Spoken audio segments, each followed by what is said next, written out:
Bonjour, aujourd'hui dans ce tuto de CED, nous allons aller à la découverte d'Apple Music, donc le service musical de streaming d'Apple.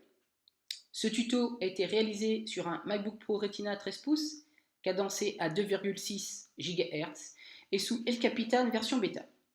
Donc ce service de streaming lancé par Apple donc le 30 juin 2015 ne se trouve pas dans une application à part, il se trouve dans iTunes. Pour cela, il faut aller dans les préférences, sous le nom de la bibliothèque de l'utilisateur, afficher ou non Apple Music. Donc si vous ne cochez pas, vous allez avoir ça. Et si vous cochez, vous allez avoir ensuite dans iTunes la partie Apple Music. Donc dans iTunes, vous allez avoir 4 sous-menus pour utiliser ce service de streaming. Donc vous allez avoir pour vous les nouveautés, la radio d'Apple et enfin Connect.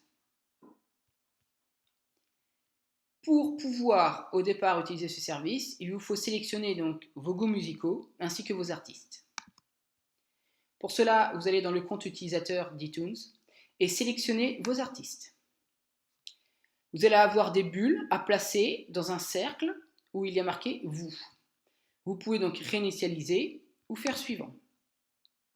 En faisant suivant, vous allez avoir donc une sélection d'artistes de vos favoris, donc à intégrer à vous. Vous pouvez, comme avant, réinitialiser ou mettre plus d'artistes. Vous faites terminer. Et là, vous allez avoir tous vos artistes avec tous les albums. Donc pour ma part, pop et rock surtout. Ensuite, dans les nouveautés. Dans nouveautés, eh bien c'est toutes les nouveautés d'iTunes, tout simplement, quels que soient vos goûts musicaux. Ensuite, donc dans radio, vous choisissez eh bien le type de musique que vous écoutez pour pouvoir lancer vos radios. Donc pour ma part, c'est rock et pop. Donc là, je vais lancer la radio rock.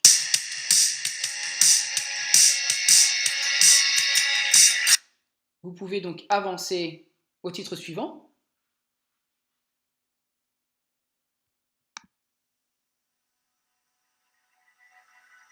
Toujours pareil de rock. Et ensuite, la petite étoile que vous avez à gauche du lancement de la musique. Vous pouvez ajouter donc la musique, ajouter à la liste de souhaits iTunes ou partager le morceau. Ensuite, donc la partie Connect. Alors la partie Connect, en fait, c'est le suivi des actualités de vos artistes. Alors pour pouvoir sélectionner la liste d'artistes à suivre, donc vous allez dans le compte utilisateur et dans l'arrobase avec suivi. Là, il va vous redonner donc tous les artistes que vous avez préalablement sélectionnés au départ et vous pouvez suivre et ne pas suivre. Donc pour moi, c'est toujours pareil, surtout rock. Et ensuite, l'iTunes Store, donc classique. L'iTunes Store classique avec tous les genres de musique et tous les albums. Alors par rapport à ma première expérience de ce service de streaming, ce que j'aime, c'est la découverte d'artistes inconnus, la redécouverte d'albums d'artistes, le catalogue d'artistes qui est pour ma part assez riche, notamment U2, il y a tous les albums, les Rolling Stones, AC/DC aussi. Donc pour une offre de lancement qui est assez jeune, qui a 2 mois, je trouve que c'est quand même pas mal.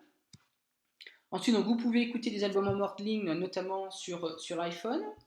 Et vous pouvez enfin donc, compléter votre collection musicale en sélectionnant au départ donc, des titres et ensuite de mettre ces morceaux pour compléter les albums. Ce que j'aime moins, donc l'interface est un petit peu brouillonne, notamment dans Pour vous, où je trouve que c'est un petit peu brouillon. Enfin, il y en a un petit peu partout. Ce que je trouve un petit peu aussi dommage, c'est ça mélange donc les titres et les albums téléchargés dans sa bibliothèque et ceux de streaming. Donc le jour où vous avez pas, vous arrêtez le lancement, vous aurez des bugs entre ce que vous avez téléchargé et acheté et le service de streaming. Ensuite, donc dans radio, eh bien, c'est souvent les mêmes types qui reviennent. Voilà, les titres, les morceaux qui reviennent. Normalement, tous les 4-5 musiques, vous retrouvez des morceaux très régulièrement. Alors, les tarifs pour cette offre de lancement, donc c'est 3 mois gratuits euh, pour un premier abonnement, hein, pour une première inscription. Ensuite, donc, le pack individuel au bout des 3 mois, c'est 9,99 € donc mensuel. Et vous avez ensuite un pack familial à 15 € mensuel et pouvant être utilisé jusqu'à 6 personnes. Donc voilà pour la découverte de le service de streaming d'Apple. Je ferai prochainement un tuto sur Apple Music, mais cette fois-ci par rapport à l'iPhone où l'interface change un petit peu. Voilà, cette vidéo arrive à sa fin et je vous dis à bientôt. Merci.